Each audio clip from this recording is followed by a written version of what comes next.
Bonjour à tous, la journée Tour de France commence en direct sur France 3. Nous sommes ici à Bergerac pour la 10e étape entre Périgueux et Bergerac. Comment ça va Bergerac? Voilà. Mais quelle ambiance! Ils sont déjà prêts, vous vous rendez compte? Les coureurs arrivent vers 17 h, ils sont déjà prêts, ils sont déjà chauds. Marion Rousse et Franck Ferrand aussi. Bonjour à tous les deux. Reprise, ça va Franck? Oui, bonjour à tous, mais on est en pleine forme là. Et oui. La journée de repos a fait du bien. D'ailleurs, il y aura quelques petites indiscrétions tout à l'heure sur cette journée de repos et une reprise assez calme pour les coureurs. C'est ça, une reprise plutôt calme. Voilà. Les gens nous ont laissés au sud-est de la France, ils nous retrouvent au sud-ouest. Nouveau chapitre du Tour là. Encore une très très belle région, Franck. Vous allez aussi nous en parler dans quelques instants. Mais d'abord, direction la ligne de départ. On va retrouver Nicolas G à Périgueux avec un amateur de vélo, un amateur de bonne chair, un acteur que l'on aime, Antoine Duléry. Salut Nico.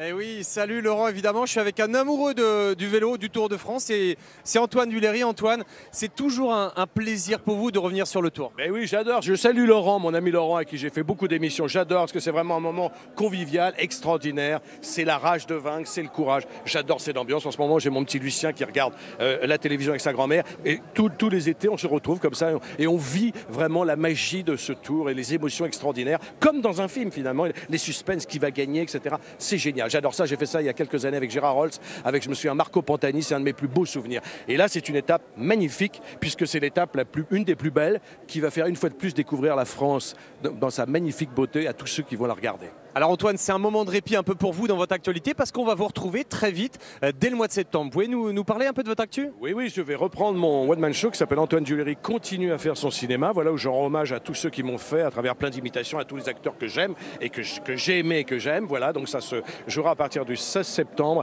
à la Gaîté Montparnasse. Voilà, donc j'espère que vous viendrez nombreux, n'est-ce pas mon cher ami? Et mon cher Laurent, j'espère que tu viendras me voir. Voilà. On y sera Antoine. On y sera. On y sera allé. Tu es mon invité permanent. Voilà, tu peux même venir en vélo. Je te laisserai une petite place dans le garage du théâtre. Ok. Voilà. On arrive. Je suis content de t'avoir vu. Je te vois pas, mais. Ouais. Bon, j'espère. Allez, on emmène Antoine sur la ligne. Bisous Antoine. Je t'embrasse Laurent et je suis ravi de t'avoir vu sans te voir. Je t'aime. Vive le Tour, vive la France. Moi aussi je t'aime. Salut Antoine, à Périgueux, superbe ville qui accueille le Tour pour la 4e fois. Il y a toujours eu que des contre-la-montre d'ailleurs à Périgueux. Oui, c'est une des capitales, on peut dire, de ce sud-ouest, gastronomique bien entendu. Est-ce qu'on peut parler aujourd'hui d'une étape touristique? Oh oui. À mon avis, c'est le cas. Nous allons effectivement, il avait raison Antoine Duléry, on va croiser un certain nombre des grands monuments et des hauts lieux de notre patrimoine aujourd'hui. Et je peux vous dire que vous allez vous régaler avec Franck cet après-midi. Et avec le public, parce qu'on va visiter des sites fantastiques. Juste quelques petites indiscrétions sur la journée de repos, ma chère Marion, parce qu'une histoire de chien, une histoire de feu à l'hôtel. Qu'est-ce qui s'est passé hier? Malheureusement, pour certains coureurs, ça ne s'est pas déroulé comme prévu, puisque Thomas Degan de l'équipe Pointy a été renversé par un et qui malheureusement a laissé sa serviette de bain et bien sûr le chauffage, et on a vu un début d'incendie, donc l'hôtel a dû être évacué. Et tout va bien aussi. Parfait, merci beaucoup Marion. Alors vous le savez, il y a une actualité très importante aujourd'hui en dehors du Tour de France. C'est le comité international olympique qui accueille à Lausanne les candidatures de Paris et de Los Angeles. Les deux villes défendent une dernière fois avant la désignation officielle du 13 septembre leur candidature. On va retrouver sur place Richard Coffin en compagnie d'une basketteuse vice-championne olympique, Emeline Ndong. Bonjour à tous les deux. Alors Richard, racontez-nous un petit peu comment se présente cette journée. Est-ce que le président Emmanuel Macron, qui vient soutenir la candidature de Paris, est sur place? Bonjour Laurent, bonjour à tous. Oui, effectivement, Emmanuel Macron, vous l'avez rappelé, qui soutient la candidature de Paris, était présent dans la salle ce matin pour présenter le projet avec l'ensemble de l'équipe conduite par Tony Estanguet, le coprésident de la candidature de Paris 2024. Une présentation qui a duré 45 minutes et ensuite il y a eu les questions des membres du CIO. Alors évidemment, c'est une date cruciale. Je suis en compagnie, Laurent, vous l'avez dit, de Emeline Ndong, grande basketteuse par la taille et puis par le talent, un vice-champion olympique à Londres. Vous étiez, vous, dans la salle. Comment était l'ambiance? Elle était bonne, elle était excellente. Je pense qu'on a voulu transmettre énormément d'émotions et c'est ce qui s'est passé. même moi, voilà, qui connaît pourtant un petit peu le discours, j'ai été touchée par ce qui a été dit, par les films qui sont passés. Et puis les membres du CIO, on l'a senti, ils étaient extrêmement réceptifs au message. Emeline, qu'est-ce qu'il a dit le président ?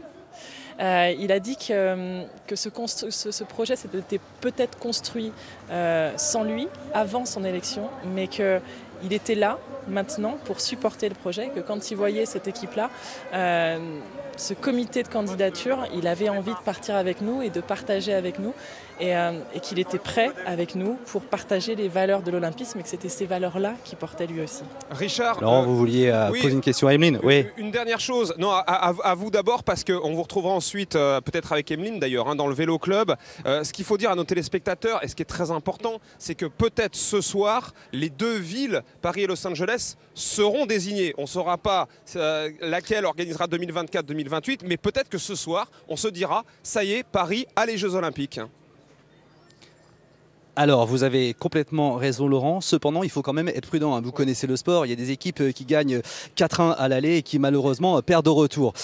Cet après-midi, effectivement, il y a le double vote qui devrait être entériné par les membres du CIO. C'est-à-dire que, eh bien, on saura à l'issue de cette session si Aliment votera pour 2024 et 2028.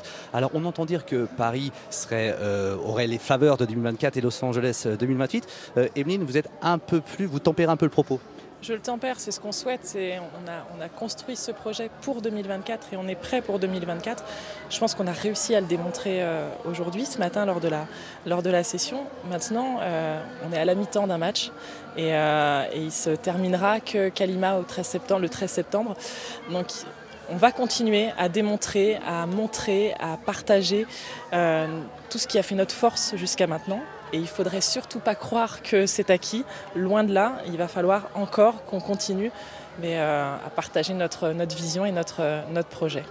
On va vous suivre, Laurent. Exactement, prudence, elle a raison, prudence jusqu'au bout. On a vu ce qui s'est passé en 2012. À tout à l'heure, Richard, donc dans le Vélo Club, on va suivre ça évidemment avec beaucoup d'intérêt. Regardez la ligne de départ, donc Périgueux dans quelques instants, cette 10e étape, les coureurs qui vont s'élancer, ils ne sont plus que 181. Nicolas, en direct. Oui, nous sommes avec Davide Cimolai, le coureur italien de la FDJ. On parle de la FDJ parce que vous le savez, cette équipe a perdu Arnaud Démare et 3 autres coureurs, donc ils ne sont plus que 5. Davide, comment ça se passe? Qu'est-ce que vous ressentez alors que vous n'êtes plus que 5, voire les 4 copains rentrer à la maison? Je suppose que ça a dû être très difficile, non? Ah oui, comme dis toi, il était une journée difficile dimanche soir. Pour l'équipe, pour toutes nous. Et donc, maintenant, nous allons démontrer le courage et la vue de faire bien. Et justement, comment vivre? La vie continue, comment faire aujourd'hui? Est-ce que vous allez partir dans les échappées? Est-ce que vous allez faire le sprint, par exemple, à la place d'Arnaud Démare? Oui, nous avons profité de la liberté. Et aujourd'hui, je vais faire un bon sprint. Et demain, c'est pareil. Et après, mes amis, ils tentent l'échapper ou Pinot, ils tentent de gagner l'étape de montagne. Bon, on verra ça. En tout cas, merci beaucoup de nous répondre en français. Vous parlez très très bien le français. J'essaierai de parler aussi bien italien que vous. Merci beaucoup. Grazie mille. Laurent, on essaiera d'aller voir, si vous voulez, Warren Barguil pour parler un petit peu de poids avec le français. Et ce sera d'ailleurs notre invité, l'un de nos invités dans le Vélo Club, Warren Barguil, avec Johan Ofredo. Franck, je le disais tout à l'heure, nos téléspectateurs vont se régaler parce qu'on va croiser des paysages absolument fantastiques. Sarlat, on va en voir de toutes les couleurs, si on peut dire. Le Périgord, c'est le Périgord vert, hein, qui est tout à fait dans la partie nord.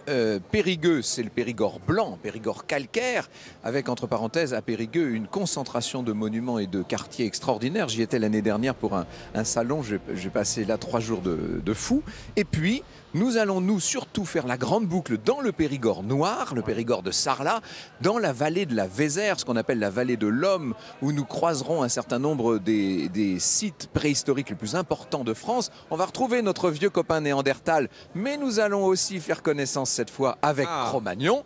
Et on finira dans le Périgord pourpre, celui de Bergerac, où nous sommes en ce moment. Oui, vous voyez les habitants de Bergerac. Oui, ils sont là. Avec leur chapeau. qui est une ville absolument magnifique. C'est vrai que vous allez évoquer tous les grands noms de la préhistoire cet après-midi. On n'oubliera pas Daniel Leclerc également, hein, que l'on embrasse. On va retrouver donc pour cette étape maintenant 178 km. Du plat, beaucoup de plats aujourd'hui, heureusement pour les coureurs et leurs organismes. Alexandre Pasteur, Laurent Jalabert, que je salue. Ça va, messieurs? Bonjour Laurent, bonjour tout le monde, ça va très bien, merci. Alors, racontez-nous un petit peu qu'est-ce qui va se passer cet après-midi. Alors, au menu, mon cher Laurent, 178 km aujourd'hui sur cette étape, donc entièrement tracée dans le département de la Dordogne, entre Périgueux et Bergerac. 2 difficultés seulement répertoriées au classement de la montagne. La côte de Dôme au kilomètre 100, un Dôme où Franck Ferrand aura des anecdotes savoureuses à nous raconter d'ailleurs, mais je ne vais pas déflorer le suspense. Et la côte de Dôme classée en 4e catégorie, et la côte du Buisson de Cadouin classée, elle, en 4e catégorie à 39 km de l'arrivée, donc rien d'effrayant. 27 châteaux sur le parcours. Aujourd'hui, Franck Ferrand va avoir du travail, mais les sprinteurs aussi et leurs équipiers, Laurent Jalabert, vont avoir du travail parce qu'après 2 journées épouvantables dans les montagnes du Jura, aujourd'hui, les sprinteurs vont retrouver des couleurs. Oui, pour se remettre dans le bain, c'est une belle étape, complètement plate avec ces 2 petits grimpeurs qui ne devraient effrayer personne compte tenu de tout ce qu'ils ont déjà accompli et ce qui reste à faire. Je dirais que c'est une étape magnifique, c'est une étape touristique avec des sites comme Tenon, comme Sarlat, comme les Hésites-Taillac, voilà, Dôme, bien sûr, ça va être très beau à voir. Je ne sais pas si les coureurs auront l'occasion de lever le nez, il faudra qu'ils restent concentrés, surtout jusqu'à la fin, puisqu'à la fin, un beau sprint normalement les attend ici à Bergerac. Voilà le menu, Laurent, ça vous va? Qu'ils apprécient un menu magnifique. Bref, c'est mon étape quoi aujourd'hui. C'est l'étape de Franck Ferrand, hein. Je vous préviens, il va vous voler la vedette. Hein. Oui. Warren Barguil, comme promis avec Nicolas, on est à 2 minutes du départ. Hein. Et oui. Exactement, un peu de poids avec Warren. Warren, comment ça va après cette journée de repos? Vous avez récupéré de vos émotions et de vos efforts d'il y a 2 jours? Ouais, on a bien récupéré l'équipe. Il y a un beau sprint qui se profile aujourd'hui et on espère qu'on va ramener la victoire aujourd'hui, ce serait pas mal. Avec Michael Matthews, juste un mot sur... Là, quand vous êtes arrivé sur la ligne, il y a eu une ovation, il y a eu tout le public qui a crié votre prénom. Vous le sentez, le mythe un peu et le poids de ce maillot à pois? Ouais, le mythe et le poids, ouais, je le sens bien.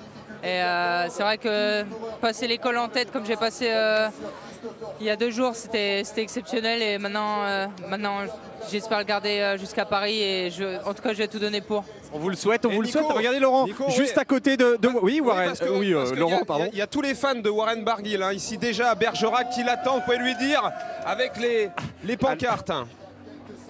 Alors Laurent Luyat nous dit que là, à l'arrivée, il y a déjà vos fans. Apparemment, je les entends, ils font du bruit, ils ont les pancartes. Les Bretons sont là. Ouais, les Bretons sont là. On est plus proche de la Bretagne. Du coup, ils ont fait le déplacement et ça me fait très plaisir. Super, merci Warren. On va aller dire un petit mot rapidement avec Chris Froome. Chris, comment vous vous sentez après cette journée de repos? Bonjour. Oui, très mieux.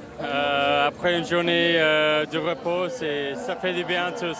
Merci beaucoup, bonne étape. On va devoir les laisser, Laurent, parce que le départ est imminent. Parfait. A tout de suite donc, quelques secondes encore à patienter. Voilà, avec le maillot jaune, Franck. Petit aperçu de la sublime cathédrale Saint-Front, classée au patrimoine mondial de l'UNESCO. Ça commence bien. Mais oui, Alex et Laurent, ça y est, il est déjà parti. Il est déjà chaud bouillant, Franck Ferrand. Les coureurs sont pas encore Regardez partis. cet ensemble. Regardez, non mais c'est vrai que c'est magnifique. Hein. Vraiment, on va se régaler cet après-midi sur France 3 et sur France 2. Je vous laisse la main, tiens, pour le départ. Et ensuite, on écoutera Richie Porte, parce que ce sont ses premiers mots à l'hôpital. Merci Laurent, le départ fictif dans quelques instants à Périgueux, départ fictif prévu donc à 13h10, le départ réel à 13h25, il y aura 8 km de parcours neutralisé, de défilé comme on dit aujourd'hui, 180 coureurs donc au départ, un non partant, c'est Rafał Majka, le polonais de l'équipe Bora-Hansgrohe qui a officialisé son abandon hier après sa chute survenue lors de la terrible étape jurassienne entre Nantua et Chambéry. Alors c'est vrai qu'on va parler tourisme aujourd'hui, on va parler patrimoine, château, église, géologie également avec la traversée donc de la Dordogne et du Périgord, mais on va parler sport également, Laurent Jalabert, parce que on l'a dit, après 2 journées très difficiles, eh bien les sprinteurs et notamment l'homme au maillot vert, Marcel Kittel, les sprinteurs auront leur mot à dire ici à Bergerac. Oui, normalement, cette étape ne présentant pas de grosses difficultés, les sprinteurs devraient pouvoir passer sans problème cette journée et se disputer une victoire d'étape ici à Bergerac. Il y a 70 points en jeu pour le classement du maillot vert. Marcel Kittel est un leader solide. Il possède 52 points d'avance sur le premier Michael Matthews et 82 sur André Greppel. Autant vous dire qu'il est déjà loin devant et puis il fait figure de favori pour la victoire d'étape aussi. Donc c'est une opportunité que son équipe, la Quick Step, ne voudra pas gâcher. Voilà donc pour le départ fictif.